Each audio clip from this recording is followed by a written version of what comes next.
Welcome back to the Hunter's Quest podcast. This is your host, Hunter McWaters, and it's great to be with you guys as always. And I hope you guys are having a fantastic Easter. Hopefully where you are, you're enjoying some nice weather. I know a lot of the West is still kind of getting unburied from snow, but hopefully you're enjoying some family time.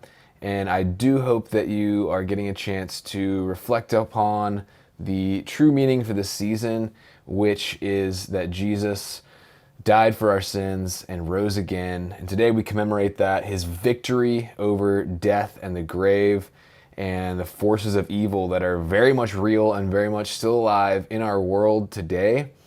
And that's kind of something we're going to dive into on this podcast this week. I got a doozy of a podcast for you guys this week. So, this one is definitely outside the box of the Hunter's Quest podcast. So I want to talk through and give you guys a little bit of context because, I'm intentionally releasing this episode on Easter, the day where we commemorate Jesus' death and resurrection and ascension and victory over evil.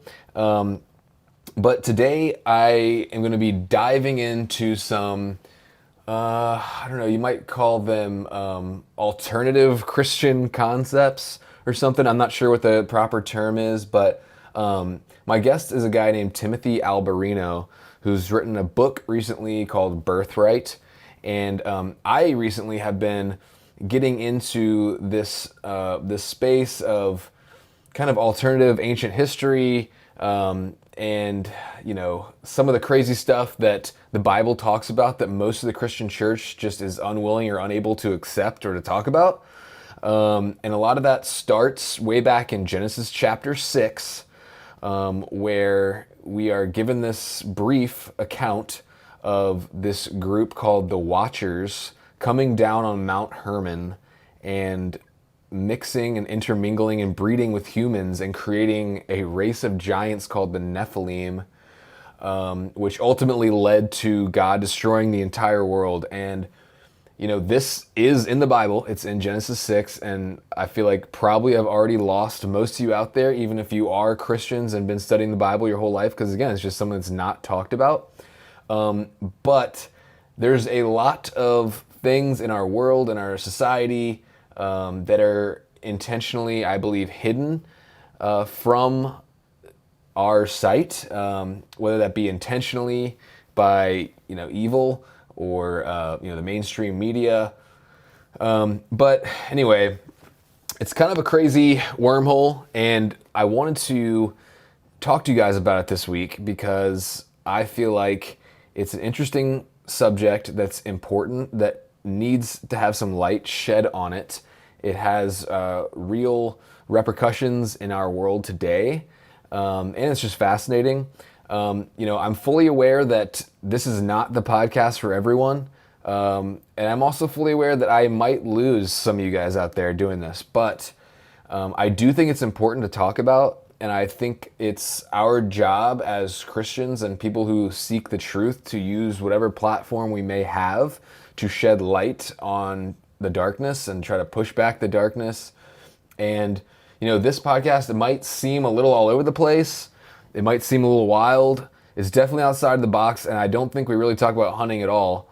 But it's very interesting to me, and it's a very big topic. It's something you can't really get your head and your hands around in one podcast, to be honest.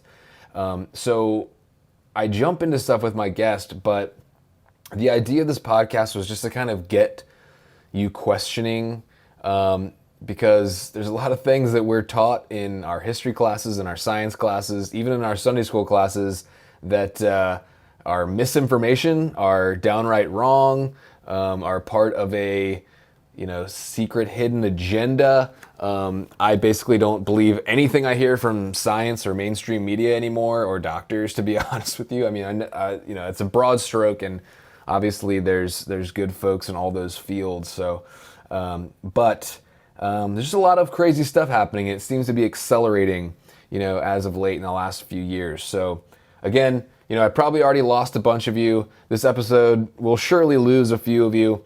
If you're not into this kind of thing, if you just want to hear a podcast about hunting, This is probably not the episode for you. You might want to go back and find a different one, or just skip this week, to be honest, because it gets a little heavy, it gets a little theological, and it might blow your mind a little bit. But I wanted to give you guys just kind of a entree or a start into this world, because, like I said, you really can't grasp all these concepts and everything we're talking about fully just in one conversation. So I encourage you that if you are interested in this stuff, if you do think it's something you want to hear more about, check out Tim Alberino's book, Birthright. And also, there's a really good podcast that I've been listening to lately that deals with a lot of these topics called Blurry Creatures. And it might sound weird, but it's these two guys, they're Christian guys, they filter everything through a biblical context, but they talk about cryptid creatures and Bigfoot and alternate dimensions and ancient giants and even Atlantis and the megaliths that we still have in our world today that many believe are evidence of some of these things. So again, I know this is kind of wild, kind of out of the box. Feel free to skip this one if it's not for you. But again, I just felt it was important to have this conversation and to maybe open a few eyes out there listening. And let me know what you guys think. And if you're interested, check out Timothy's book. Go back and look for yourself in Genesis 6, all throughout Genesis, Exodus, even the Numbers. There's many frequent mentions of giants and how the Israelites had to fight and kill and destroy these races of giants, including Goliath, including Og of Bashan. There's many references to the Enoch and the Nephilim. And anyway, I'll just leave it there. And if this has piqued your interest, I hope you enjoy this one. It could be a wild ride. If not, like I said, this might not be the one for you. But in any event, happy Easter. I hope you guys are enjoying your time, enjoying spring. I do want to give shout outs to a few guys who left me reviews on Apple Podcasts. And so SB at Oregon Hunts, H Dow, and Joe 22657. Thank you guys for the 5-star reviews and ratings. And if you hit me up on Instagram, send me a message. I'll get some swag in the mail to you. So anyway, guys, that's pretty much what I got for this week. I hope you enjoy it. I hope it enlightens you and maybe encourages you to dig deeper into some of these subjects that most of us have not really dug into much to this point, but I think are important. So hang on and enjoy the ride. That's all I can say. All right, guys, we'll see you on the next one.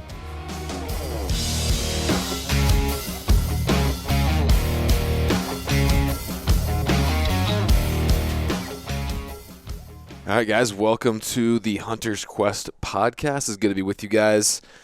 Today, I'm with my guest, you may not have heard of, but you're probably going to want to look more into after today's conversation. I'm here with Timothy Alberino. Which do you prefer, Tim or Timothy? Either one. Okay. Well, I'm here with Tim Alberino, and you are in Montana, correct? I'm in Bozeman, Montana. Nice. So we were just talking a little bit off air. This episode is probably going to be a little bit outside the box of what we kind of normally talk about here. This is, in some ways a faith-based, spirituality-based podcast. But today we're kind of going to go into some different realms maybe that a lot of people, even in the church, have never really delved into. But first, I'd love to just kind of give some context, to folks, like just, who you are, what you're all about, maybe just, we don't have to go super deep into it, but kind of your personal and professional background just to give folks a little context on who you are. Okay. Thanks for having me on. Yeah, thanks for coming, man. I am a writer, researcher, explorer. I've been involved in filmmaker as well. I've been involved in researching, you might call them fringe topics for over a decade. And I lived in Peru for a long time. I lived for 10 years in Peru. I dropped out of high school when I was 18. I moved to the Amazon jungle. And so I have a background in, I guess you would say, exploration, adventure. And I'm an avid researcher. So I've written a book called Birthright. I've made, pretty soon it's going to be 6 films by May. And I spent a lot of time talking about weird stuff, especially as these topics pertain to the biblical narrative. Yeah. Yeah, and that's one of the things that I love about listening to your stuff and your work is that well, first of all, I mean, these topics that are fringe topics, quote unquote, in the last couple of years have really kind of moved out of the fringe, and it's like even all the stuff with the revelations from the mainstream media and all these stuff that people like me and presumably yourself are being called conspiracy theorists during the pandemic is all coming out as truth. So it's kind of these fringe topics have kind of moved a little bit out of the fringe, I feel like. But you said you lived in Peru and your dad was a pastor, correct? My father was a pastor. That's correct. All my life, and unfortunately, he passed away in 2020. But Oh, sorry I to hear grew up. that. So I grew up in a church environment, which I had very good parents, and it was a very healthy environment to grow up in. I had a great childhood, so it was a very advantageous start to life for me. And then what drew you to the Amazon? Or how'd you end up there? As I always say when people ask me this question, that is a loaded question for me. It takes a very long time to answer that. But let's just say that I was disenchanted with suburbia America, with sort of the typical fare in of churchianity. I was a young man who was driven by like a very, very potent sense of adventure and a desire to know God in a very intimate way. Hmm. And so those two things sort of converged. And it's a very long story, but I had the opportunity to go to Peru for a month with this gentleman named Alfonso Felix, who was a Mexican guy. He was a missionary in Peru, Mexican guy, but missionary in Peru.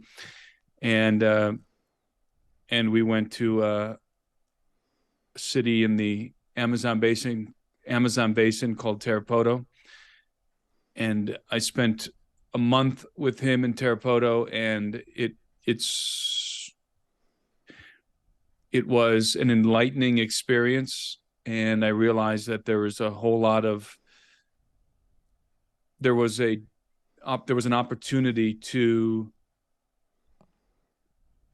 experience a completely different way of life than I had been accustomed to, and that was extremely appealing to me. So, again, very long story short, the following year, I dropped out of high school and moved $400 in my pocket, moved to the Amazon basin in Tarapoto, Peru, and began a quest of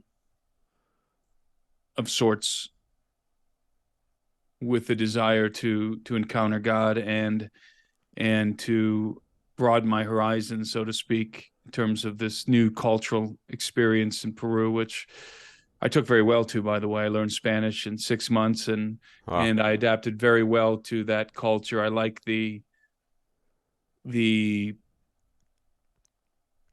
freedom. I liked the discomfort of living in a third world country. I took very well to it. I like the culture that was, I'm reaching for words here. It's okay.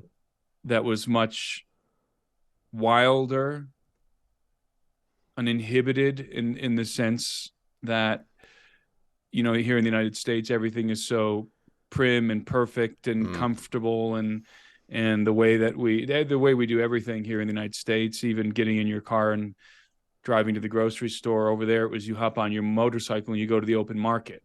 Yeah. And so it was just sort of a wild and free experience that I was very much drawn to. Kind of more how humans were designed to live than how we actually live now here. Yeah. I mean, one of the first things I did when I moved to Peru officially, when I was 19, I went there when I was 18, then I moved back when I was 19, shortly after the first trip, was that I purchased some exotic animals in the market. You could do that at the time. You'd go to the market, the open market in Tarapoto.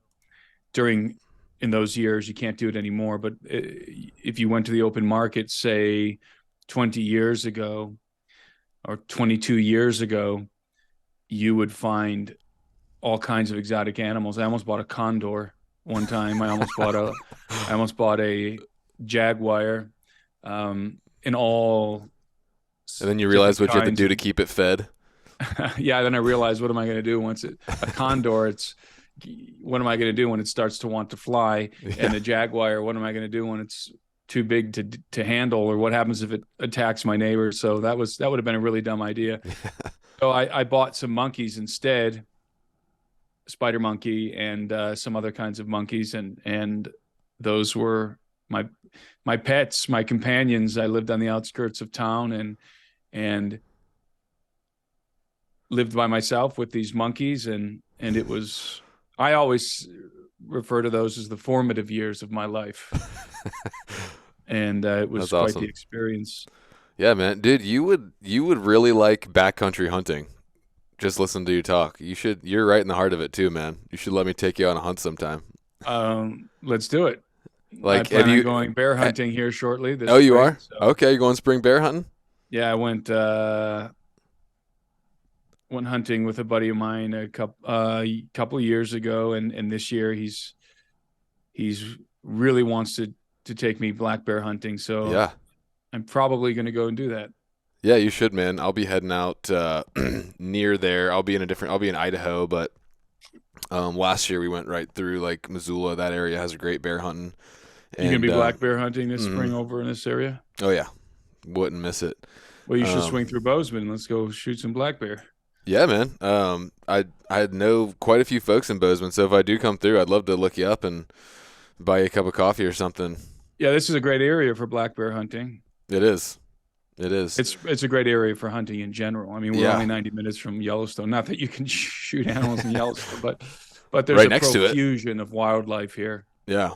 So, have you done like backcountry style hunting where you like go in for multiple days and that kind of stuff yet? No, hiking, but not hunting. No, I've done that kind of hunting in Peru. I mean, it was just a lifestyle. Yeah. I lived with hunters and lumberjacks in the Amazon. But never have gone back country hunting in Montana. But like you said, this is basically ground zero for that sort of thing in the United States, outside of Alaska, within the lower 48. Yep. Yeah, Lord willing, I will have an elk tag in your state this year, and if that happens, maybe I'll have to drag you out there and have you help me shoot elk. I know it's difficult for you guys out of state to get elk tags. I can get one for $15. I know. That's what I'm saying. Let's go. I mean, it's amazing. All my friends, they bag elks every year. They bag elks. Yeah. And they give me the meat. Nice. And they get elk and they get antelope. Yep. Sometimes, there's a raffle for moose and bighorn sheep. And I don't know if there's a raffle for the cats for the mountain lions. Those tags are a little easier to get, but there's a lot of there's the mountain lion population is very healthy around here. Oh yeah. As is the black bear population, as is the elk population, and the antelope. But the moose, you got to get a raffle for. You have to win a raffle. You have to draw a tag from a raffle. So, trust me, I've been putting in for that for years. Yeah, I've got friends that finally got their bighorn sheep tags, and nice. And That That takes seems about like a 30. fun hunt. Bighorn sheep seems like a really fun hunt to Yeah, me. that takes about 20 or 30 years to draw, like Yeah, approximately, which that's is right. crazy. Yeah, but But elk, everybody and their brother can grab an elk tag in Montana, $15. okay, I did my first hunt in Montana this year for deer. Shot a nice one.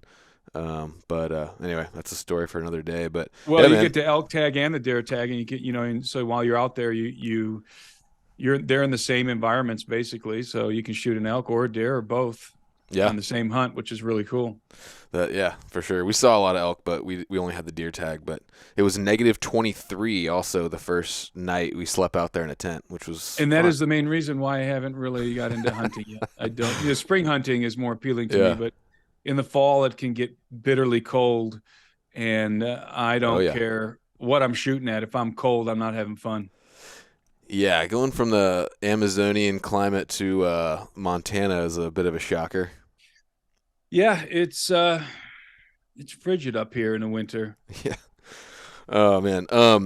So when you were in Peru, I know Peru is known for a lot of megaliths and stuff like that, um, which are, if people don't know that phrase, is basically, and forgive me if I'm like butchering this, but it's basically just giant ancient buildings of which we cannot explain the origin because, like for example, the pyramids in Egypt, like basically our own modern technology today, we can't figure out how to make those, and but they're there. Yeah, in some cases, megalithic constructions employ what is called cyclopean architecture, or cyclopean masonry. And cyclopean architecture is composed of large stones that are fitted together without the use of any kind of binding material, such as a mortar. Mm. And this is exceedingly difficult to do because you have to fit these stones so tightly together and so precisely, otherwise they'll come apart. But in reality, these walls and edifices are constructed in such a way that they are resistant to earthquakes. They're anti-seismic. And the anti-seismic properties of some of the megalithic constructions around the world represent an advanced form of masonry that we cannot duplicate today. We still don't have the knowledge to build a wall, for example, like the walls of Sacsayhuaman in Cusco, Peru. Those walls represent a technological advancement in terms of the way they're constructed, the cyclopean architecture that they employ. We simply cannot build to that level. We can build tall skyscrapers with cement, Right. which is advanced architecture, certainly, but we cannot build to the same level as some of these ancient sites, using the materials that they used. Right. Yeah, I saw, like, And I think it was on your story a while back. It was like a reel, a video or something of like a giant like front end loader trying to like move one block the size of the blocks used in the pyramids, and like it couldn't even move one block. And I think it you flipped could. over the side of the hill. That's the one I think you're Yeah. referring to. Yeah.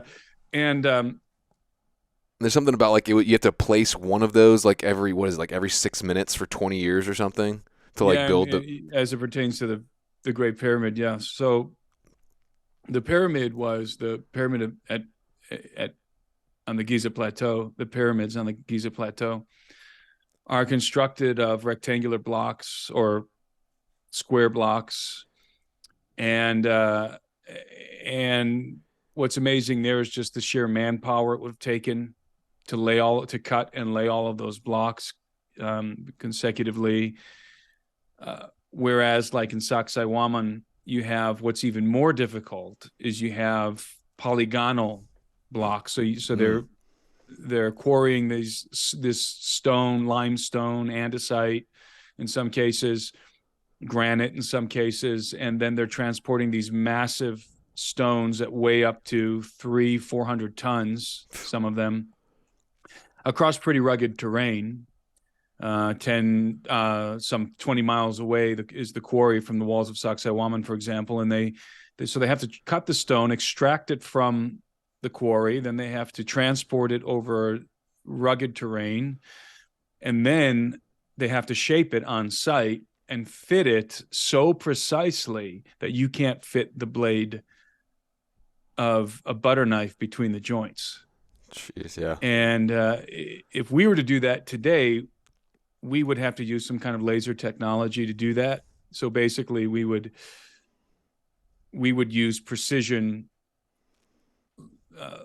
laser technology to cut out these shapes so that they fit together. But obviously, they didn't have laser technology. I think they might have had something similar, actually. But they today, we would, if we didn't use laser technology, another technique we would have to do is continually lift the stones and keep refining them to get them to fit so precisely, sticking them, slotting them back in place, lifting them up, sanding them down some more, putting them back. I mean, and that's just inconceivable when you're dealing with 300-ton blocks. You're not lifting and putting back down and lifting and putting back down. So obviously they were using, and I think that these were prehistoric people, by the way. They were using a technique that has been lost to time.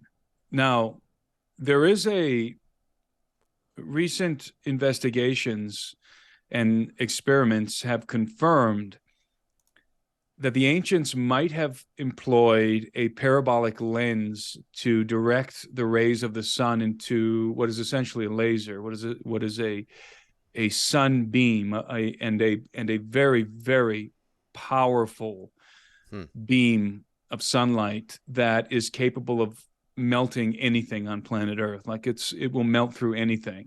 Wow. And it can be you can focus sunlight through a parabolic lens or a series of parabolic lenses, and you can use it like a laser to cut through stone or even melt stone. So one thing that's very interesting to me about the megaliths in Peru, when you take a close look at the stones and the way that they're fitted together, what you're going to find, and you can clearly see this because in some places the stones are removed. So you have a large stone that's exposed in a wall where the stone above it is no longer there. And so you can see how the stone that was once above it was fitted to the one below, how it was resting on that stone. And something that almost nobody ever points out is that if you run your finger along the edge of the stone on the bottom that the upper stone was where it was sitting, you'll notice there's a ledge, and the ledge is beveled. So there's a beveled ledge. It's not a straight, flat surface. It's beveled on the end. So it was almost like the stones were squished together, or that there was a mechanism that there was a source of heat, like a laser, or like the focused rays of the sun, of sunlight, that melted the edge so that the outer edge of the stone was a little bit soft because it had been melted when the stones were put together. And so you would have this beveled edge. Now, you would also have this if you employed a polymer, a concrete. If you employed some form of ancient cement, and the cement wasn't hardened, so a geopolymer is basically molded, and it wouldn't be entirely hard yet. It would have to set. And so if you were creating these blocks out of a geopolymer and stacking them on top of one another, then you would expect to find some squishing, some settling, some pillowing, and you would expect to find these beveled edges. So there's any number of explanations, possibilities. Right. I don't subscribe to any one particularly. I think perhaps even all of these things were employed, but there is a legend in Peru, and this goes back. This is a pre-Columbian legend in Peru, that the Inca were using some form of a chemical compound to soften the outer edges of the stone or the surfaces of the stone, soften them enough to be able to shape them much easier than if they weren't using this chemical substance. And there is some indication that this might be true, because there are parrots. I don't know if they're macaws. I can't remember if they're macaws, but they're a species of parrot in the Amazon that and you can see this. You can pull it up on YouTube and see it. watch videos of these parrots who fly down into the jungle and they grab a certain kind of plant, and then they fly up to a rock face and they peck with this plant in their beak. They peck at the rock face, and after doing this for a long period of time and repeatedly over a period of time, they're able to create holes in the rock. Some And kind of acidic plant or something. It's some sort of there's some sort of a chemical reaction with Interesting. the chemicals in this plant and the rock, this particular stone, and it's really fascinating. Like I said, I think there's lots of videos of this online. I don't remember if they're macaws or what kind of parrots they are. They're definitely parrots, and they're definitely in the Amazon. And so there's some speculation. And again, I think there's some credence to this legend that the Inca had some way of softening the stone. And so whether they were melting it using parabolic lenses and cutting the stone with focused sunlight, which, as I said, essentially focuses the sunlight into a laser, whether they were softening the stone with a chemical agent that we've since lost the knowledge of, or whether they were using a geopolymer or a combination of all of these things, what they were doing was remarkable. Yeah. And how they were doing it has obviously been lost to time, the knowledge of how they were building these megaliths. And there are, let's return to this specific example of Sacsayhuaman, which is one of the most impressive megalithic walls on Earth. Sacsayhuaman is attributed to the Inca. It's viewed as a fortress of the Inca, and this is, of course, the conventional archaeological view. But I have a friend named Anselm P. Rambla, who's an explorer, and he's done some archaeological work at the walls of Sacsayhuaman. He actually got a permit to dig. And he did some excavations, and he dug down into some of the lower levels of Sacsayhuaman, where there were still stone blocks in the subterranean levels. And he found artifacts belonging to pre-Incan cultures, which is a clear indication that the Inca did not build those walls. Rather, they discovered them, they found them, and they repurposed them. And there's no reason to believe that these pre-Inca civilizations built them either, because the Inca were more advanced technologically and in their societal apparatus than were the pre-Inca cultures. So I had always assumed, after visiting the walls myself many times now, that Sacsayhuaman is a pre-Inca certainly, but an antediluvian, a pre-flood construction, a prehistoric construction, which means that it was built many thousands of years ago. And in fact, this is what the Quechua people believe. And the Quechuans are the natives, the indigenous people of the Andes. And in fact, the Inca spoke Quechua. That was the language of the Inca, was Quechua. And the very same Quechua that's spoken today in the Andes. And the Quechua peoples, if you ask them who built the walls of Sacsayhuaman, almost unanimously, these indigenous people will tell you that those walls were built by giants. Giants built the walls of Sacsayhuaman. Now, this is, of course, legend. And the interesting thing about Sacsayhuaman in particular is that if you go there, and I'll be there again in June, if you go there, you'll notice two things right away as you walk around this site. One, that the doorways are exceptionally large, which is not the case for all megalithic constructions. Many of the megalithic constructions have normal-sized doorways, people-sized doorways. In other words, doorways that you and I would walk comfortably through. We wouldn't have to duck, but we wouldn't have too much space either. In some occasions, you would have to duck, but in a lot of occasions, the doorways are very much like what we have in our houses today. Whereas Sacsayhuaman, the doorways are very large, unnecessarily large, and the steps throughout the complex are spaced apart so that They have to be huge. they were created, if they were created to scale, they were created for people with a very long stride. They Right. were not created for people of normal stature. You have to take many, a handful of steps in between each Yep. level, right? Each Yep. elevation in the So that stone. In order to approach these stairs like we would build stairs in our house, for example, or in our garden, you would have to be around 10, 12 foot tall. mm. So, okay, that's interesting. So I kind of started the conversation with the megaliths because that was kind of the tie to Peru and stuff like that. Um, and I'm glad you brought it to the giants because people are probably like, "Oh, hold on a second, wait, what giants? What's going on here?" And part of what I was saying earlier, just for people, when I was saying this to you a little bit off air, um, is that I love, these quote unquote fringe topics.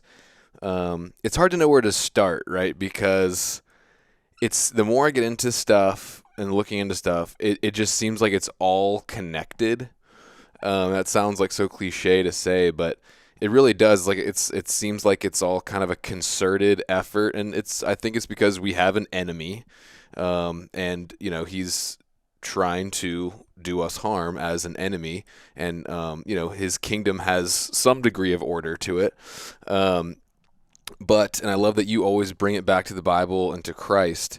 But kind of it seems like the only place to begin really is you have to go to Genesis 6.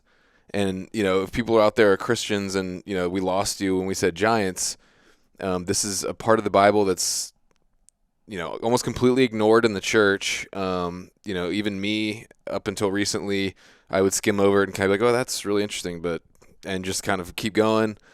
So, just read it right here, Genesis 6:4. It's talking about the flood is about to come. It's about to go into the Noah story. And it says in verse 4, the Nephilim were on the earth in those days, and also afterward, when the sons of God went to the daughters of humans and had children by them. They were the heroes of old, men of renown. And this is where people say the giants come in. And this is just a whole can of worms. And Tim, you've written a book about all this interconnected, crazy, wild stuff that I've been looking into. But for my audience that might not have really started looking into any of this stuff, I'd love to kind of take it from sort of a 10,000 foot view.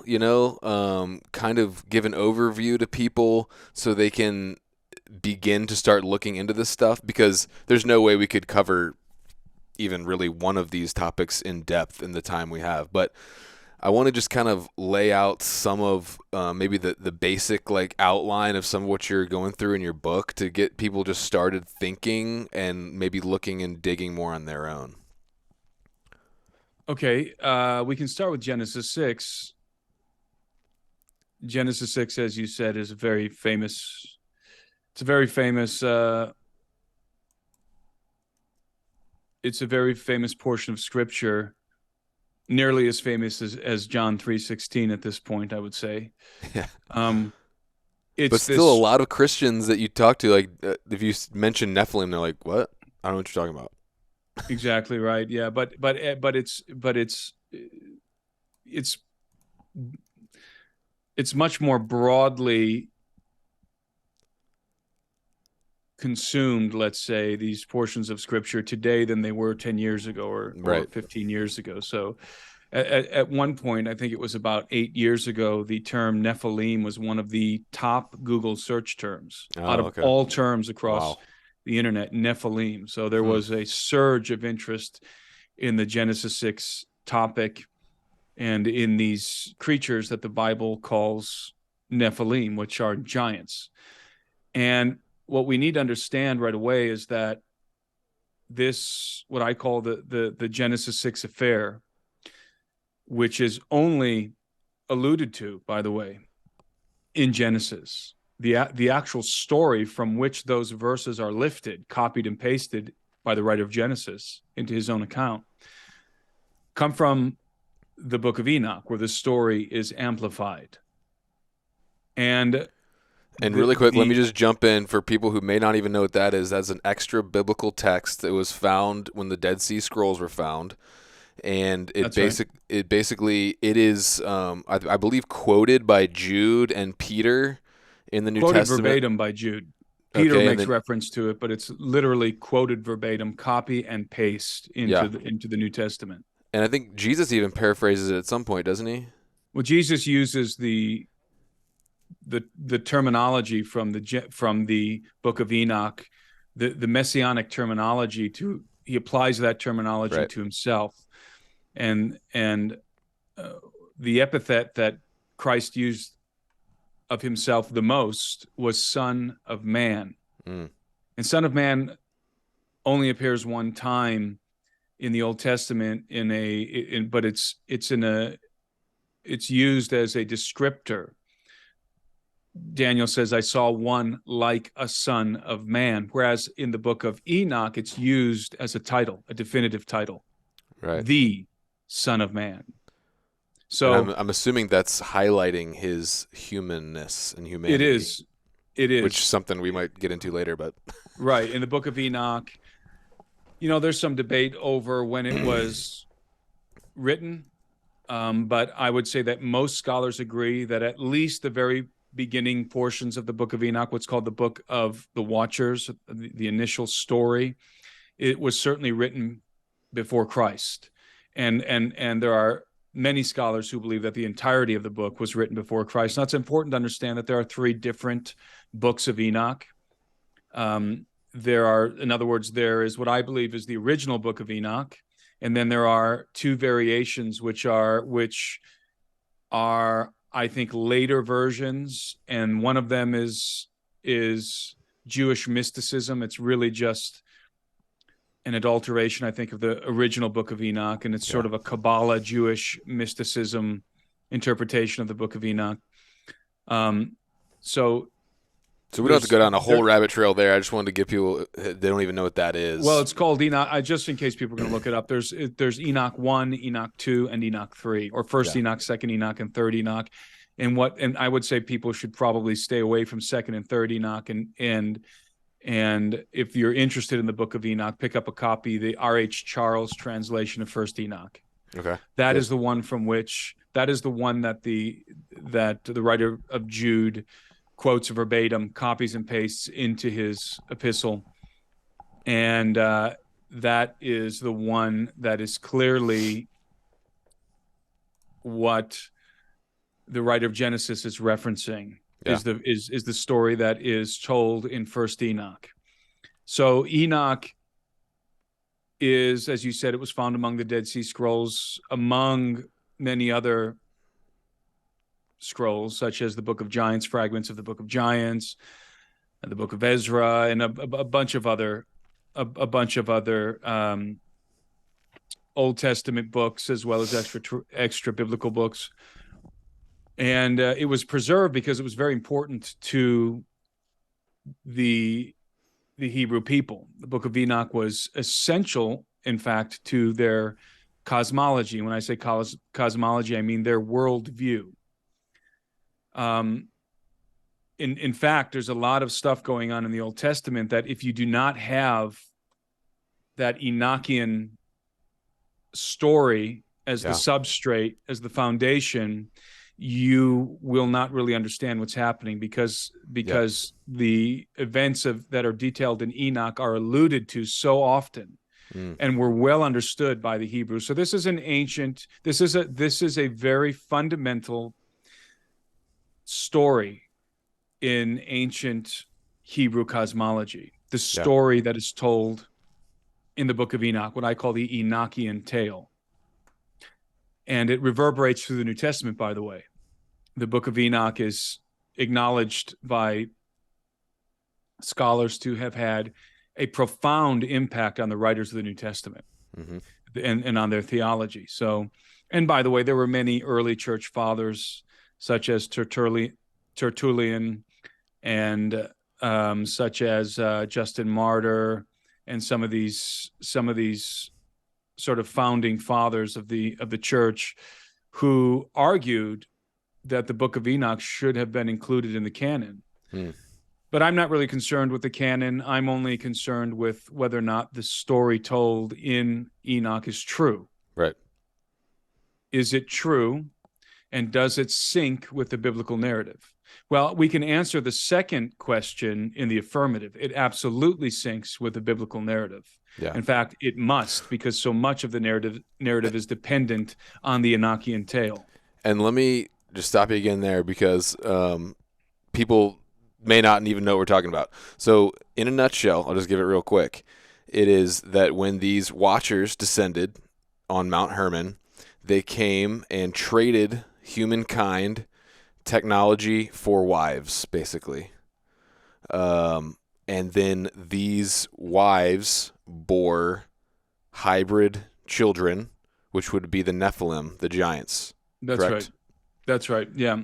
And it's a very interesting story because there's a lot of profound theological implications associated with it. You referenced Peter, who makes reference himself to Enoch when he talks about the angels who sinned, who are bound in chains, everlasting chains in darkness. A mysterious verse. Right. It's not mysterious if you are versed in Enoch, because Enoch tells us exactly who those angels are and what they did to deserve that fate. And clearly, Peter is referencing the Enochian tale. And the story begins very briefly. You just gave a snapshot of it. I'll enlarge on it a little bit. Yeah. The story begins with 200 watchers. The watcher designation is used in the Old Testament. So this isn't an extra biblical term. It's used in the Old Testament. In the book of Daniel, there's a very fascinating story regarding the watchers and King Nebuchadnezzar. You remember when King Nebuchadnezzar was struck with madness as judgment. Yeah. He became a cow, basically. He was given the mind of a beast, and he ate grass like a cow for 3 years.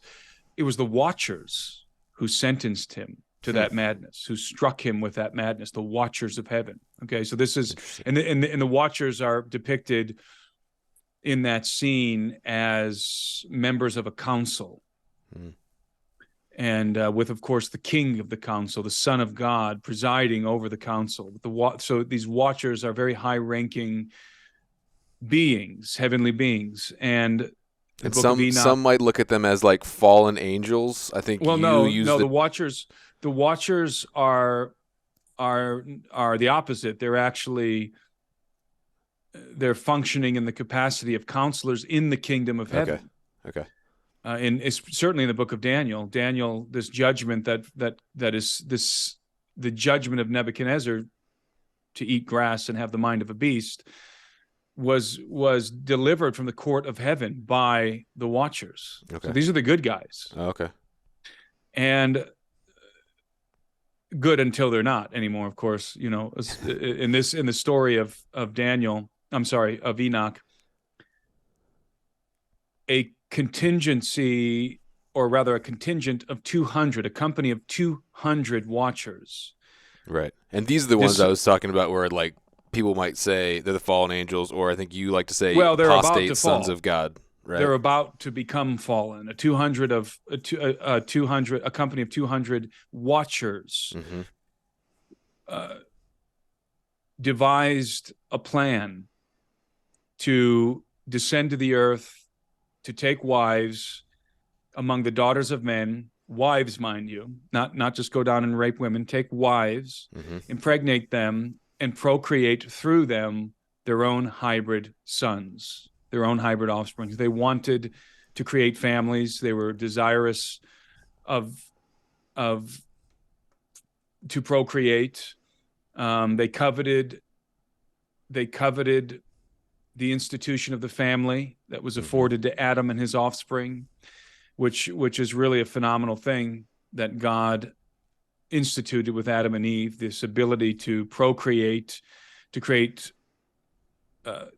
offspring. And of course, the watchers couldn't do this for whatever reason. Yeah. And not to mention the fact that, and sorry, I'm just bringing in stuff that I've heard you talk about, but the fact that because we were given dominion on earth as humans, we are basically, in your words, regents of this dominion, this kingdom, Certainly, whatever. yeah. And Right. so they're wanting to get in on that, I guess.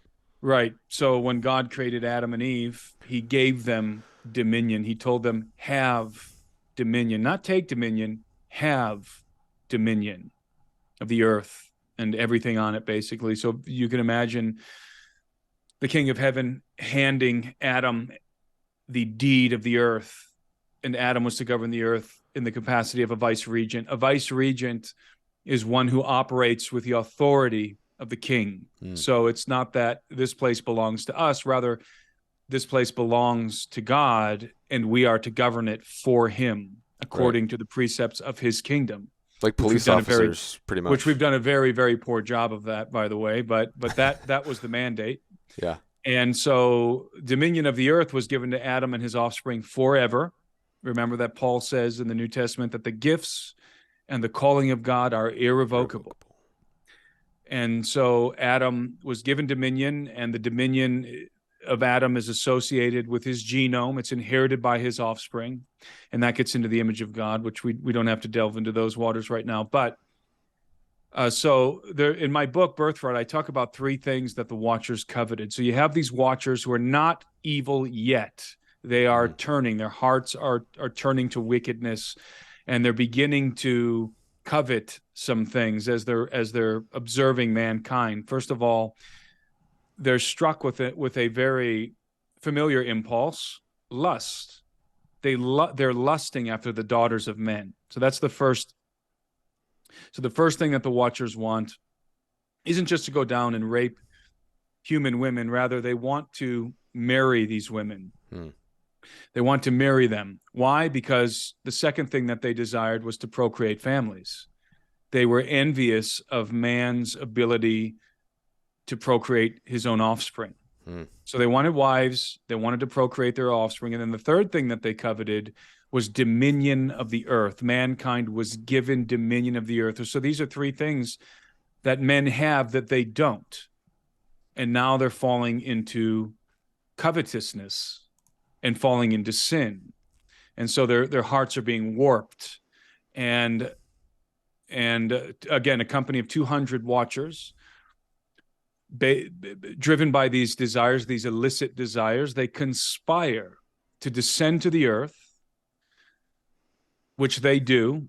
And the Book of Enoch is very specific about where they descend to the earth. They descend to the summit of Mount Hermon, which is in Lebanon. The same mountain that Jesus transfigured on, interestingly. That's right. That's right.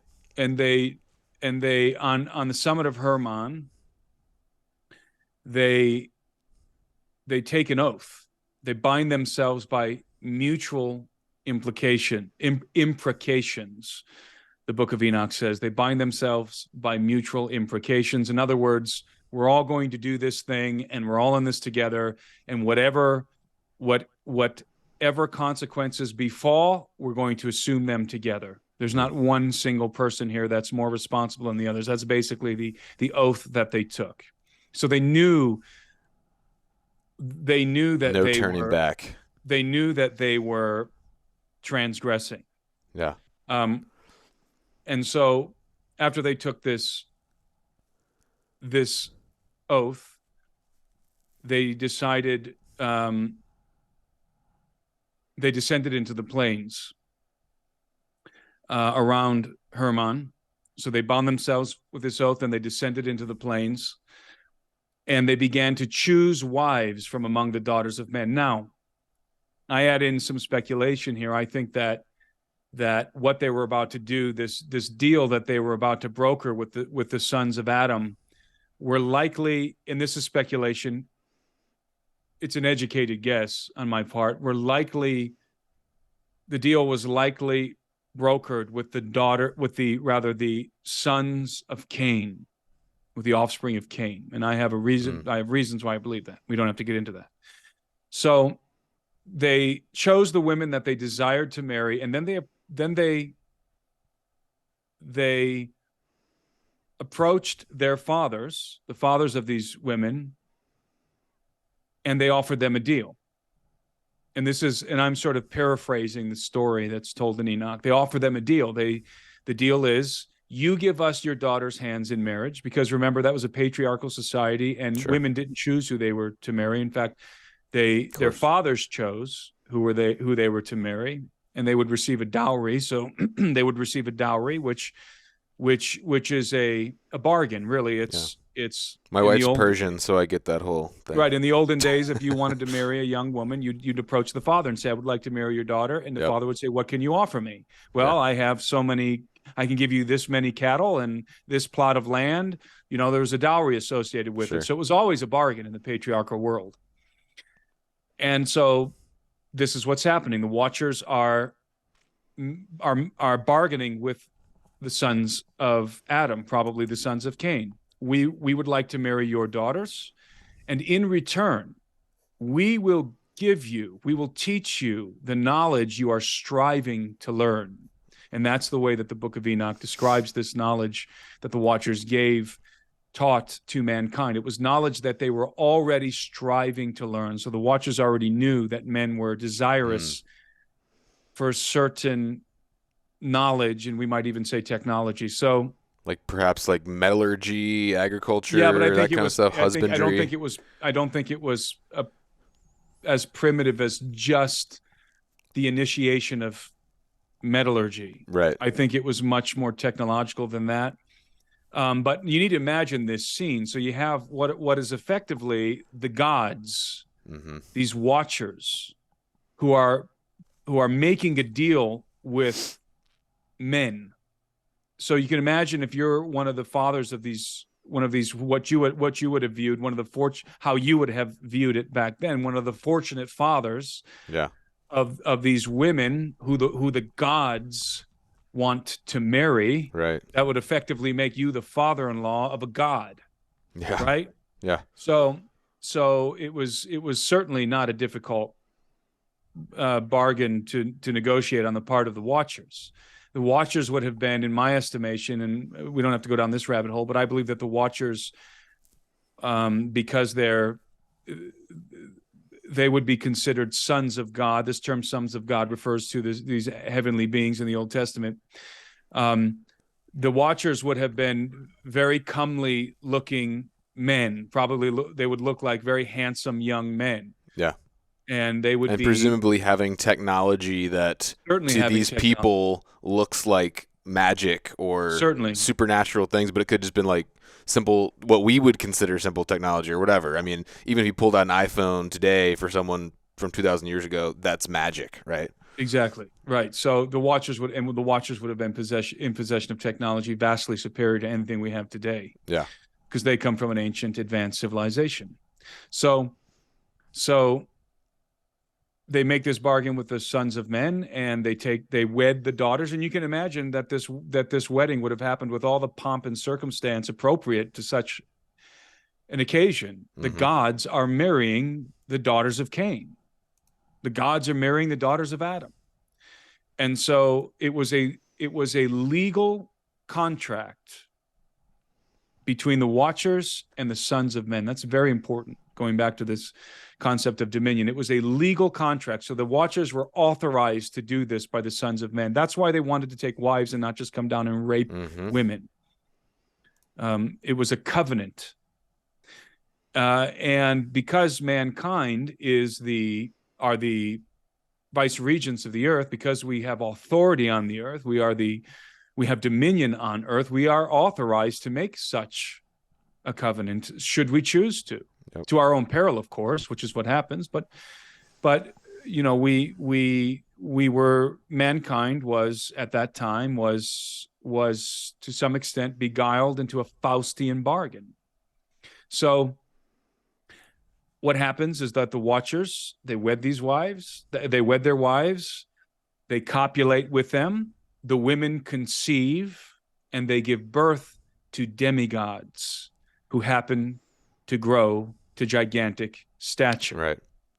And these type of beings that you can see throughout every culture on planet Earth, you could potentially, presumably, trace. Like, I was watching Moana the other night with my kids, and like, what's his name, Maui, the demigod, and talking about all this, Polynesian culture stuff. I'm just like thinking about how it relates back to like the Watchers and stuff, and it's crazy, man. This is one of the oldest stories, not only in Hebrew, let's call it mythology, but also in the mythologies of many ancient cultures around the world. This story is told over and over. Now, the details are different. But there's some correlations, like in the Polynesian one, the Earth starts out covered in water, and there's nothing but water.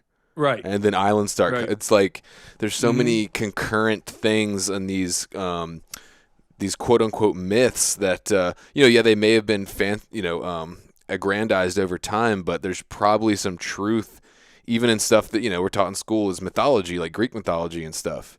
Definitely. It's crazy. They all come. They all spring from the same seed. They all have the same origin, and so that's why they're all similar. There's a singular origin to the story, and I believe that the Hebrew account is the singular origin, and then the story was bastardized, and the details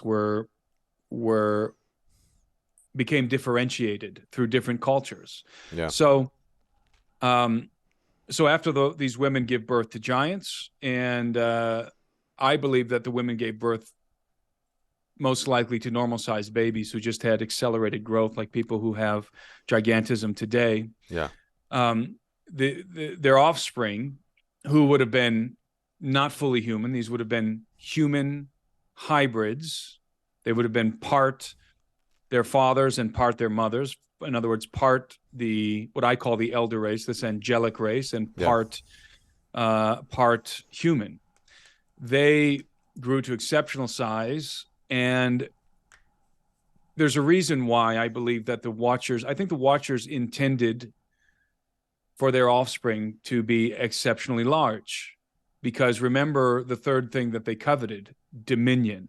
It's important to understand, and this gets very theological, but it's important to understand that the Watchers were trying to walk a very fine line here. They were trying to stay within the bounds of what might be legal to do. That's why they knew that they could be getting in trouble for what they're doing, because they were obviously transgressing against God when they descended to the earth and decided to do this. That's why they bound themselves by mutual imprecations. They took an oath. But they were trying to walk the tightrope of legality here. They made a legal binding contract with the sons of Adam, and they knew that they could not hijack dominion from mankind. They were not authorized, right? Because they're not human beings. They're not authorized to have dominion on the earth. If they would have just tried to subjugate humanity by force, what would have happened? Well, the armies of heaven would have shown up to arrest that activity, right, and arrest the Watchers themselves and imprison them, right? Which is ultimately what happens, but not yet. So the Watchers are walking a tightrope here. And so what they did was they gave birth to human hybrids who were human enough to inherit the birthright of Adam, dominion of the earth, but also happened to be of gigantic stature, so that they could easily usurp the thrones of men. They were the offspring of the gods, so they would have been automatically revered, but they would have also had the size and stature, and I'm sure numbers as well. Remember, there were 200 Watchers. Yeah. We don't know how many sons they had, but there would have been many hundreds of them. Yeah. So you're talking about an army of giants. Mm-hmm. And these aren't, fee, fi, fo, fum, stupid Disney giants.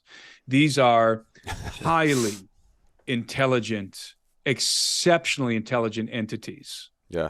Who have Are they inherently evil? Like, are they like already coming out like wanting to eat people and stuff? They're unsanctioned entities. They were never supposed to exist. Inherently evil? That's a very good question. They were.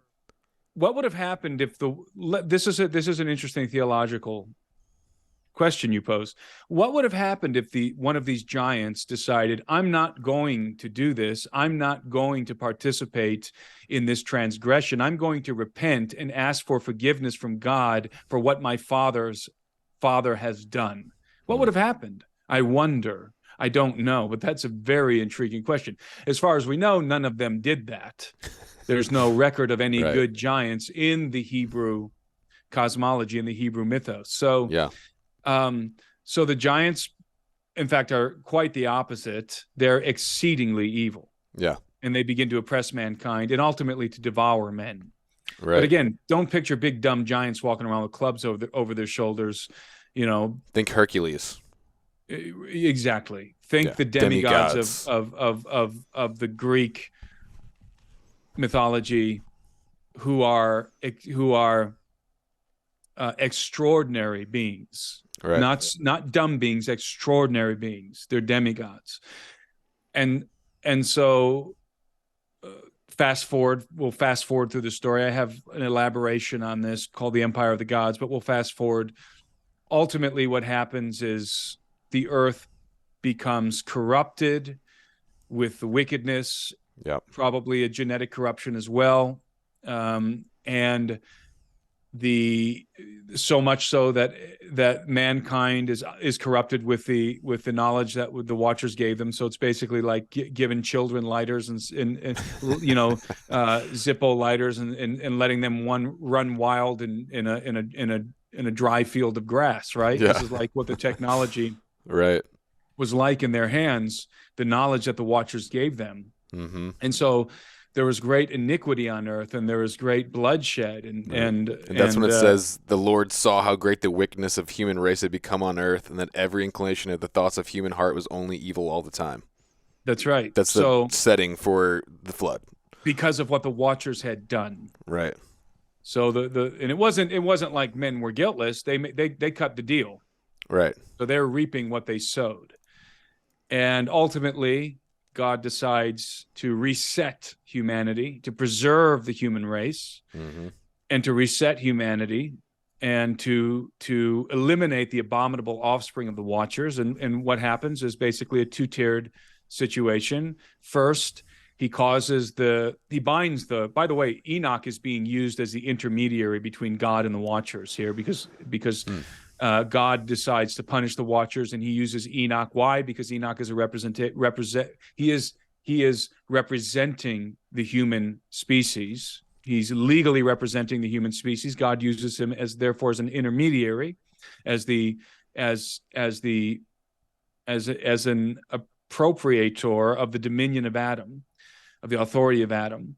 And he is interfacing with the Watchers. Enoch is interfacing with the Watchers and with the court of heaven, and sort of being the go-between. And the Watchers realize that judgment is coming, and they're very, very distraught. They were weeping, it says, at one point.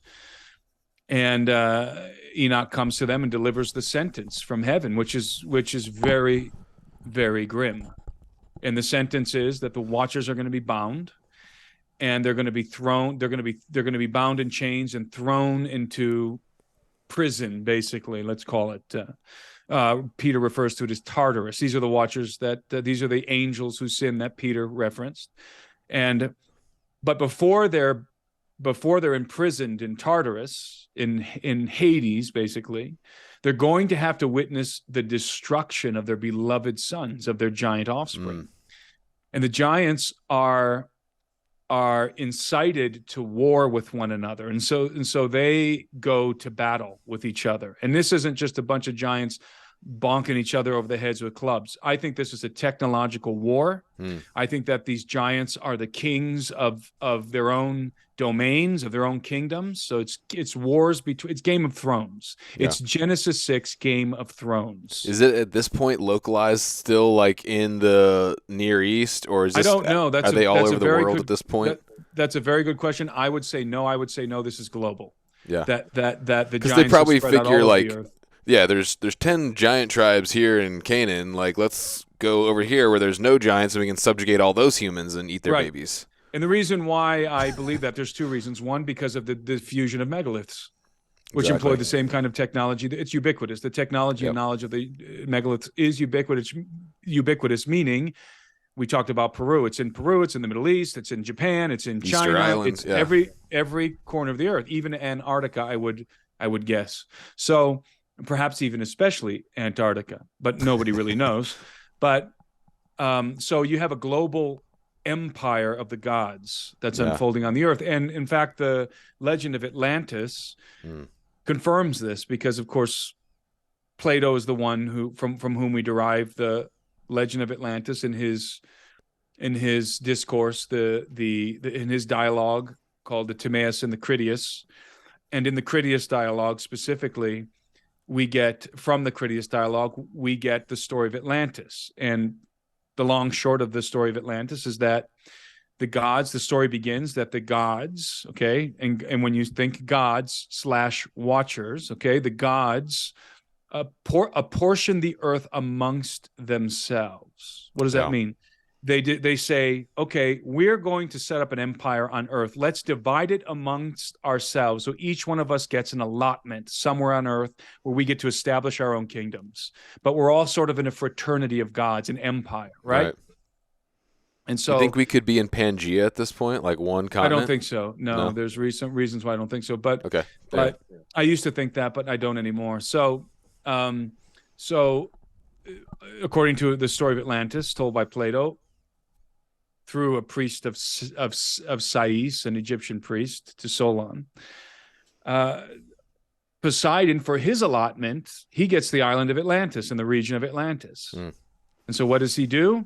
He builds his island, he builds his city, his domain, and the first thing he does is he weds a human woman named Cleito. He takes to wife a human woman. See, this is Enoch. Yeah. And then he copulates with her, and she gives birth to 5 sets of twins, hybrid twins. These are the offspring of Cleito and Poseidon, of the human woman Cleito and the god Poseidon, the watcher Poseidon, let's say. And these 10 sons of these 10 hybrid sons of Poseidon, chief among them Atlas, they become the kings of the kingdom of Atlantis. And so what do you have here? You have what I call the mechanism of rule by proxy. So you have the god behind the scenes, not governing Atlantis directly, rather his sons are governing. Why? Because his sons are human enough to appropriate the birthright of Adam and directly govern their kingdoms. And this would be like the king priest class who has the ability to go in and actually talk to God, aka Poseidon or whatever. And so Poseidon would be the god, and he gives them what they're supposed to do. Yeah, ruling it from behind the thrones, because he's not legally authorized to rule, to govern on earth. Interesting. Ruling by proxy from behind the thrones of his hybrid sons. Okay, that's what the Watchers were doing through their offspring. And in that way usurping the dominion of mankind, right? So the sons of Poseidon, Atlantis and his siblings, they expand the kingdom. They go on at some point Atlantis gets thrown into this conflict with its neighbors, and it becomes a very aggressive state, an aggressive kingdom, and they begin to conquer other kingdoms. So this now smacks of that war that we were talking about that God sent the giants, the offspring of the gods, against each other. And in fact, we're told specifically in the Critias that the kingdom of Atlantis was basically unstoppable. It was working its way through North Africa. It held sway over. Manly P. Hall says this, the great Masonic philosopher writes this in his book, The Secret Destiny of America. He writes that the kingdom of Atlantis held sway over 7 islands and 3 continents. So it was a very large expansionist kingdom. And it's expanding over North Africa, and it gets to Greece, to the people of Athens. And this is why the priest of Sais is telling Solon this story, because Solon is from Athens, Solon of Athens, and his people are the Greeks. And the Egyptians are telling him, you don't understand how glorious your lineage truly is, because it was your people, the the people of Athens who resisted the Atlanteans, who resisted the march of the Atlantean kingdom. Mm-hmm. And Athens was founded by Athena, the god Athena. So here you have the same sort of situation going on with Athens. Now, I don't think that it was really Athena or it was really Poseidon. I think that these are characters that are derived from the Watchers. Right. So, but Athens was in the minds of the Greeks founded by the goddess Athena, the goddess of war. And so the Athenians went to war with the Atlanteans in a great battle. And in the midst of this conflict, suddenly there was a cataclysm that rocked the earth and laid waste to Atlantis and Athens, not just Atlantis, but it laid waste to Atlantis. In a day and a night, Atlantis was destroyed. There were tidal waves and a great storm and earthquakes, and there was a cataclysm. And it laid waste to Atlantis, and Atlantis was flooded and sunk beneath the waves of the sea. So, which fits right in with the biblical narrative. Well, right, because as I said, God incited the offspring of the Watchers, the giants, to go to war with each other. And I think that war looked like it wasn't a bunch of giants, banging each other over the head with clubs. Rather, it was like the kingdom of Atlantis going to war with the kingdom of Athens. Yeah. It was a technological war. It was armies being fielded. It was bloody. It was exceedingly bloody and merciless. And I think and I would say that there was probably some high-end technology being deployed in that war. And maybe it resembled the epics of India, where you had flying craft shooting like what appeared to be lasers or missiles. Yeah. This is the ancient epics of India that describe these epic wars between the demigods and their armies. And so the giants are engaged in this conflict. And then as they're destroying each other, as they're annihilating each other, what happens? God sends the flood. Nope. God sends the flood. Yeah. Now, when we say the flood, I think that actually to some extent downplays what really occurred, because I don't think the flood was a result of something else. It wasn't that the flood was the cataclysm. It was that the cataclysm caused the flood. Gotcha. So I think that there was a massive cataclysm that rocked the earth. By the way, I would say around 12,000 years ago. I subscribe to the Younger Dryas impact hypothesis that some 12,000 years ago, fragments of a massive comet broke up. Comet broke up in our atmosphere, and fragments pummeled the earth. Fragments of this comet pummeled the earth, and it led to unimaginable destruction on the planet, unimaginable destruction. It laid waste to every landmass and wrought terrible chaos and death. And it precipitated a global flood. Mm-hmm. Now, whether the flood covered every square inch of every mountain, or whether certainly every continent would have experienced catastrophic flooding. Yeah. But whether the entire planet was underwater or not is debatable. I lean towards not. I've changed my view over the last few years on this. There's some great scholarship in regard to a local versus a global flood. Now, I'm not even a local flood guy. I think that the flood was global, just not. It didn't cover every square inch of ground. Right. And some people may say, well, doesn't the Bible say that it covered, the entire earth, every mountaintop? And the answer is yes and no. Well, the Bible uses the Bible uses hyperbole sometimes too. Yes, it's not that straightforward. As much as that may be jarring to people's ears, yeah. It's not that straightforward. Believe me, there's lots of great scholarship.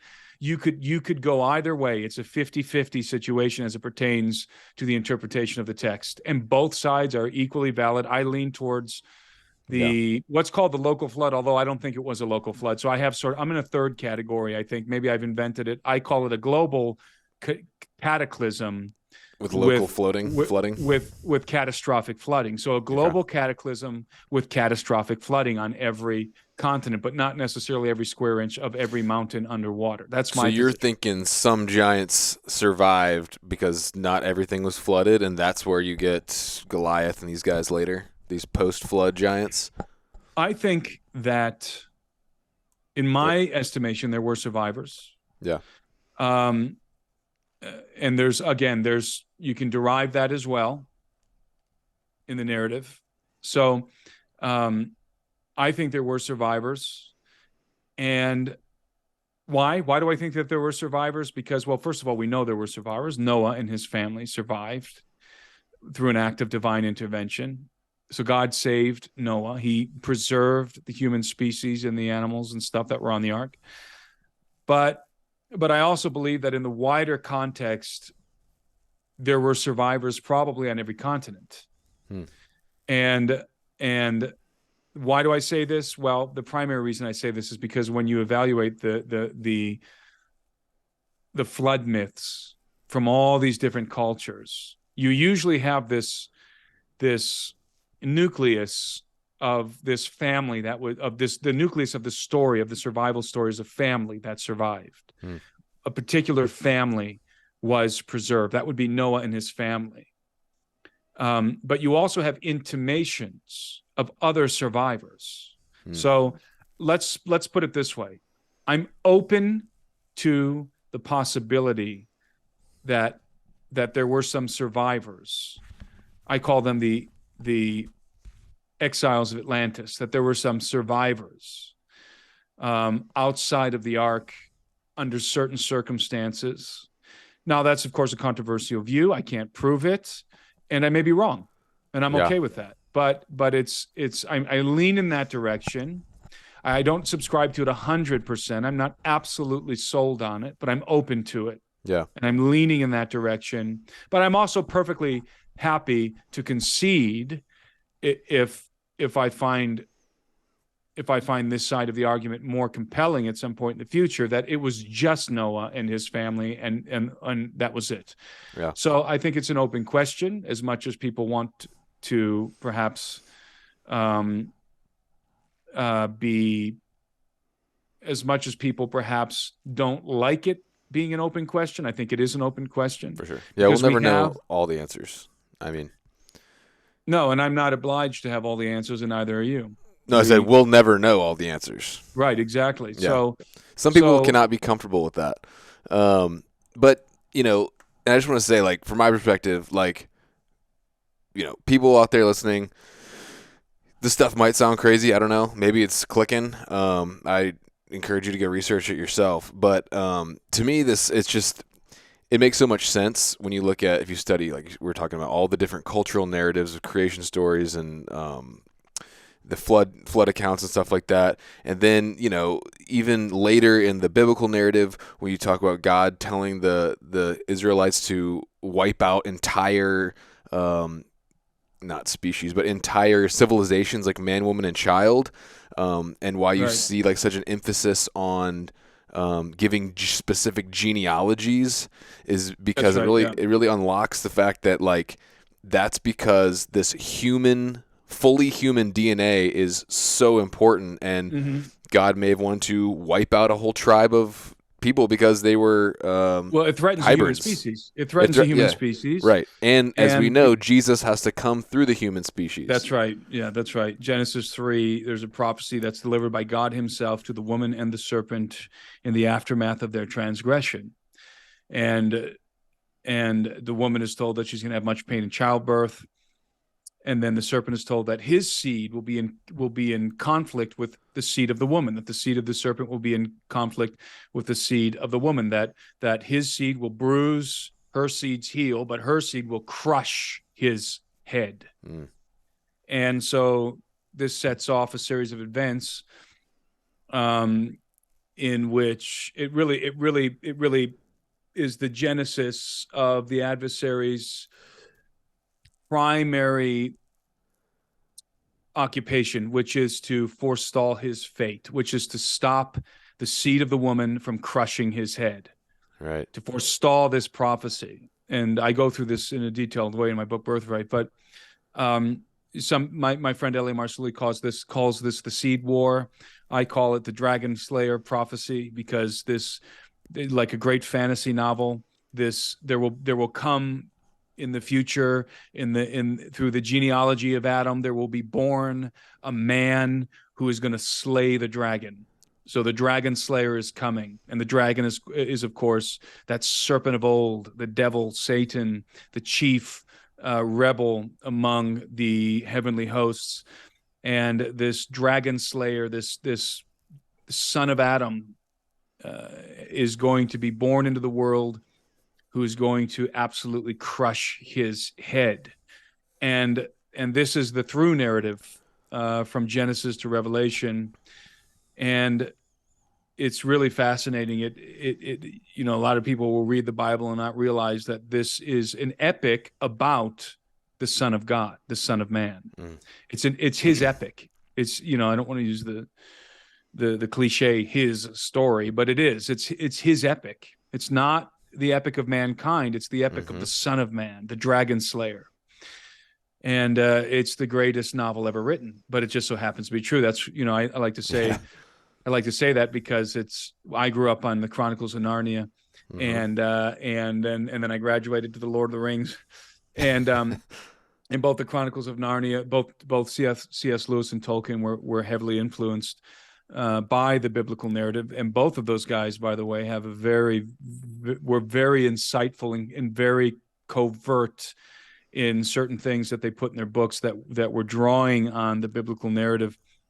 But you'll remember, for example, in the Chronicles of Narnia, that it was the sons and daughters of Adam who were the rightful rulers of Narnia, who were the appointed rulers of Narnia. So it's the same thing with the earth. It's the sons and daughters of Adam and Eve who are the rightful rulers of the earth, and the devil is seeking to usurp their thrones. Remember, the White Witch in the Chronicles of Narnia, she effectively usurped the dominion, the authority of the sons and daughters of Adam and Eve, and that was what the whole story was about. It was about the return of those sons and daughters and the reclaiming of their authority in Narnia and their coronation at the end and all that. So very, very insightful by C.S. Lewis. But the reason I bring that up is because C.S. Lewis famously convinced J.R.R. Tolkien, and it as I think about it, I think I have this right. I don't think it was the other way around. I think it was C.S. Lewis who convinced J.R.R. Tolkien that the gospel was true, that the gospel of Christ and the biblical narrative was a great fantasy, an epic fantasy that just so happened to be true. And that's always resonated with me, and that's always the way that I've looked at the gospel. It's like this epic. It is the original story, the greatest story ever told. In fact, every epic, every hero's journey told throughout all time is derived from this original story, from the Dragon Slayer epic, which we call the biblical narrative, because that's what it is. It's the epic of Christ. And it's his story. He's the primary protagonist, not us. He's the primary protagonist in this story. Yeah. So that's why Jesus, when walking with after post-resurrection, after he was raised from the dead, after he walked out of the tomb, he was walking on the road to Emmaus with these two gentlemen, and he was elucidating the scriptures to them, the law and the prophets, and he said to them, he was showing them how all of these things, meaning the law and the prophets, pertained to him. You see, it's his epic, it's his story, and so the dragon knows that he has this fate that is terrible, and that is to some extent inevitable, and so he's going to do everything he can to try and forestall it. And that explains why he would want to eradicate the human species, because it explained why he would have wanted to eradicate the human species, because he was trying to prevent the birth of the dragon slayer. So the dragon is trying to prevent the birth of the dragon slayer. And because he's going to come through the line of Adam, specifically through the line of Seth. Yeah. Right. So not through Cain's line, but through Seth's line, the righteous line of Seth. And then even more specifically through Abraham, and then even more specifically through David. So, and which is, of course, what happened when Jesus of Nazareth was born. Right. And now he's trying to basically do the same thing through transhumanism, I guess. Now the game is he couldn't prevent the birth of Christ. Well, first of all, he couldn't annihilate the human species. God preserved Noah, preserved the human genome, the line of Seth. Then he couldn't annihilate Israel, which he tried to do many, many times, to get rid of that line, that the line through which the Christ is supposed to come, through the line of David. He couldn't do that. And Christ ultimately was born despite the dragon's efforts. So Christ is born, was crucified, and rose from the dead, and is now sitting at the right hand of the Father. So what is his occupation now? What is he consumed with now? Well, he wants to prevent the return of Christ. That culminating event. He wants to prevent the victory of the Son of God over the dragon and his armies and his empire. So that is why the pieces on the board are being moved the way they are, is to usurp dominion of the earth, install who I believe will be his hybrid son. So it's sort of a Genesis 6 2.0 scenario that's going to unfold at the end of the age. Usurp dominion from mankind through posthumanism. It's Jacob and Esau. We're going to sell our birthright for a bowl of stew. The dragon, the beast and his hybrid kings, the beast and his kings, I believe will be hybrids in the same. Let's put it this way. In a Genesis 6 2.0 scenario, and they will attempt to marshal both the dragon and his armies and the beast and his armies, marshal an opposition to the return of Christ in a great kinetic war, mind you, that will erupt in the earth at the end of the age. So that's a very, very deep rabbit hole right there. Eschatological. Like I am in a field of rabbit holes trying to just like walk a line to because like I said, I've been researching this stuff for a while now. I'm trying to avoid going down. First of all, we've already been going for an hour and a half. It flew by, and I want to respect your time. So we're coming to the end here, but I'm trying to give people an overview. It's just hard to know where to go because my mind's going so many places. But I really highly suggest people go check out your online resources as well as your book, which is called Birthright, which is on Amazon, right? Yep. I all of the things we talked about today, I wrote in this book, Birthright, in a systematic way. So if you're confused or just even intrigued, if you read this book, you're going to get A to Z. Yeah. Everything we talked about today, plus I talk about UFOs, aliens. The ends. I talk about the occult. That's right. I talk about transhumanism, posthumanism. But I gotta ask, real quick, just because it's topical. All the alien stuff right now that's going on. Just like we don't have to talk about it long, but just for a few minutes, like what's your take on this stuff? The disclosures, the craft. We're undergoing a process of gradual, systematic disclosure. And it's being unfolded by the Pentagon very carefully. The narrative is being very carefully controlled.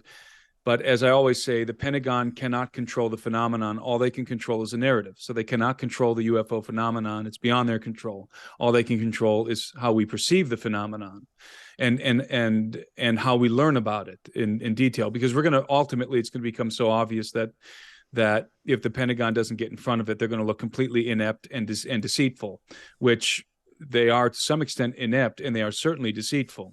So first of all, for your audience, I think that we need to understand where we are in terms of this historical moment that we're in. And what I mean is that we have shifted over the last few years from UFOs being in a realm of fiction to stone cold fact. And I don't mean advanced Chinese aircraft or Russian aircraft or North Korean aircraft or whatever. I'm talking about vehicles that are not made with human hands. We're talking about advanced aerospace vehicles that have an origin other than the human species. Right. And this is by the way the terminology that is being brandied by people associated with the Pentagon. And so we've had a series of events over the last few years that have unfolded, that have moved the UFO topic from that conspiracy space into a factual context. And it really the narrative began to emerge in the press, because previous to this event, the press laughed at UFOs. The media laughed at UFOs. So it really began to emerge in the narrative. And I say the narrative because I think it was given to the press by the Pentagon and perhaps the CIA and perhaps the NSA or whoever the governing body is. Used to be MJ-12. I don't know if it's still MJ-12, very possibly. So it was in 2017 that the Nimitz incident broke. The New York Times broke that story about that tic-tac shaped, the famous tic-tac UFO. It wasn't a tic-tac, it was a saucer, by the way, flying in the Delta configuration, just as described by Bob Lazar, and in the manner described by Bob Lazar. And the Nimitz incident basically concretized the phenomenon. In other words, it took it out of the realm of fiction, put it into stone cold fact, and there's no going back, because the government admitted that the footage was real. It was the Nimitz craft, the Nimitz incident UFO was that tic-tac object was captured on the gun camera of an F-118 Super Hornet jet, which means they locked onto it, which means they knew how fast it was flying. They knew the maneuvers, the extraordinary maneuvers it was making, aerial maneuvers, because they locked onto it. Right. Just like they would lock onto a missile or some other object flying through our airspace. And so this is definitive proof that these objects are real, they're physical, and they're capable of extraordinary feats. And that really began the snowball of admissions by the Pentagon. They changed the nomenclature is now UAP, although they've been trotting out UFO for some very interesting reasons lately. But they changed the nomenclature to UAP, and now we have different agencies. We have Congress, a committee in Congress investigating UFOs, UAPs. We have an organization that was founded in 2022 called the AARO, the All Domain the All Domain Anomalous Research Organization or Office. I don't remember which one it is. Okay. But it was formulated. It was founded in 2022 with the explicit purpose to investigate the UFO activity around military installations. Jeez. Okay, so we have the UFO phenomenon being featured in the context of a national security threat by the Pentagon and in the press. Yeah. Of course, the media in general has been now treating the phenomenon with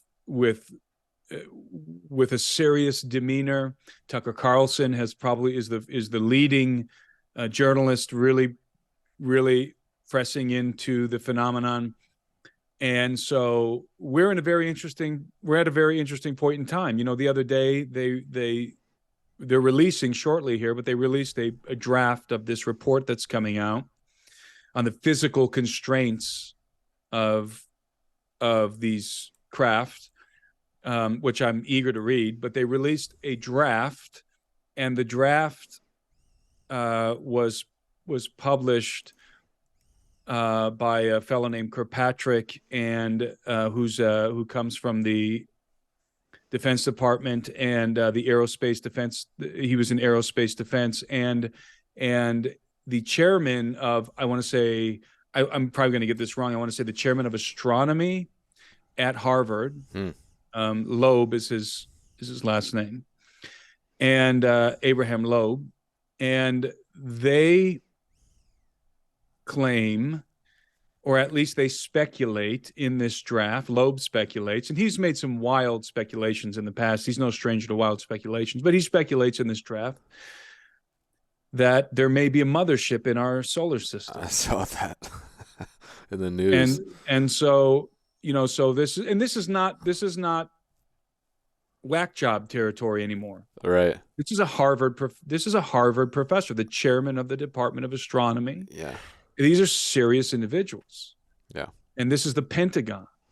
And again, the only reason they don't want to talk about this is not something they want the American people to be thinking about, but they have to, because the phenomenon is accelerating, and it's adopting a hostile posture. I just saw a clip I don't know if you saw this clip by Tucker Carlson. It's floating around social media. It's Tucker Carlson in an interview, not during his show. It's in an interview setting in which he talks about an individual who works, I believe, a Harvard professor, and I may be wrong on that, but Stanford, yeah. I think he said, professor. I was just watching this on your story a second ago. Yes, a Stanford professor who approached him and told him that he's been studying the brain injuries sustained by military personnel who had who were injured by UFOs. Yeah. Like over 100 what do you say, of them. Hundreds of them. Yeah. Hundreds of them. And there's a case in court right now regarding this, because the government will not pay for their medical bills or something to that effect. And so it's in court. Okay. So we are not in the realm of conspiracy anymore. Okay. So anybody who doubts the existence of UFOs, you're the whack job now.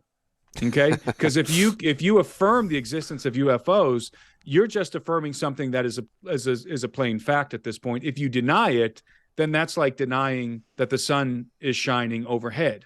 Right. I mean, you're just living with your eyes closed if you deny UFOs at this point. Yeah. And you can't say, oh, well, it's just holograms, or it's just our stuff, our craft. No, we know it's neither of those things for 1,000 reasons. Yeah. Okay. Do we have advanced aerospace vehicles? Yes, we do. Many of which were derived from reverse engineered components of actual, what I would describe as alien craft. Yeah. And so anybody wondering, we don't have to dive down. We don't have to dive into this here, but anybody wondering, yes, extraterrestrial / aliens are, I like to say it this way, are presumed within the biblical narrative. Yes. Yeah. They are affirmed. The existence of extraterrestrials is unequivocally affirmed within the pages of the Bible. Absolutely 100%. And if you want to know why, read my book Birthright. Yeah. And I'd be glad to come back on with you. And, it's just we're just scratching the surface so little, but we've been going for a while. I do feel like I need to say, and you do go through this in your book, so definitely people need to go check it out and listen to more of your stuff. But that, and I don't want to talk about this long, but I feel like I gotta say, like, kind of if you guys have ever seen the movie The Incredibles, it's the similar like storyline. Basically, your thinking is that we're going to need help from an enemy that we cannot beat, maybe aliens, extraterrestrials, grays, whatever. And then this savior people or race or whatever is going to come in to save humankind, but it's a bait and switch. Those are actually the bad guys. Exactly. It's these are and the so don't go with those guys. No, the Vatican is already laying the theological foundation to receive our alien saviors, and these alien saviors are not going to be the gray, bulbous head, almond-shaped eyed aliens. These are going to be the ones that we look like. Let's put it that way. These are going to be the elder race, perhaps even hybrids.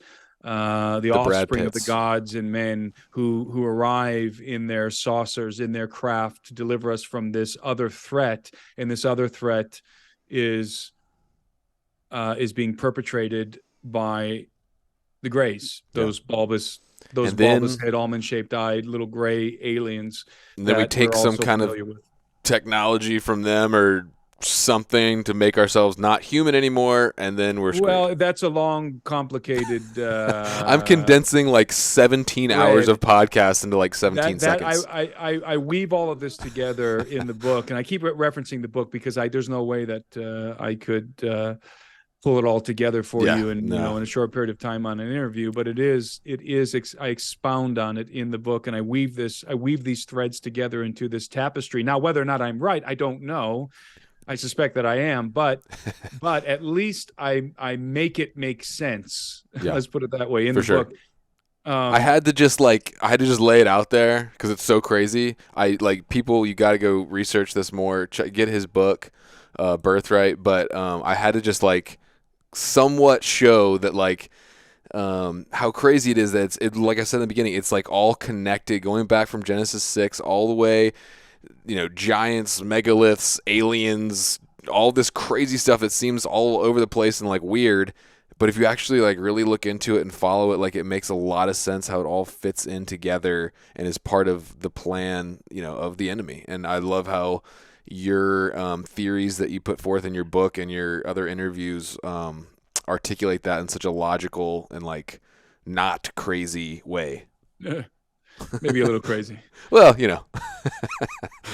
But anyway, man, it's we've been talking for a while here. I want to respect your time, so tell people again where they can find you, where they can find your book, all that good stuff. You can find me on YouTube, Timothy Alberino.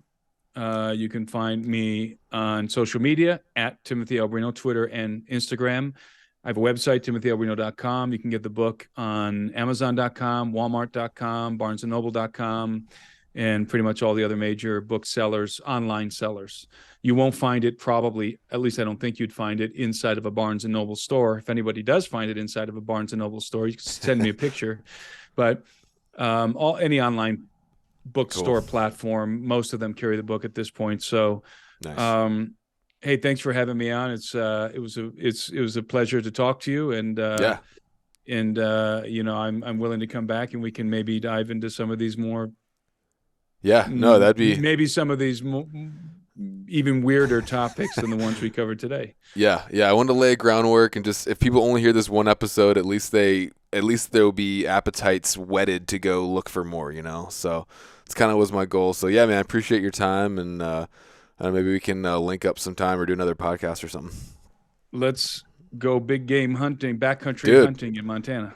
All right.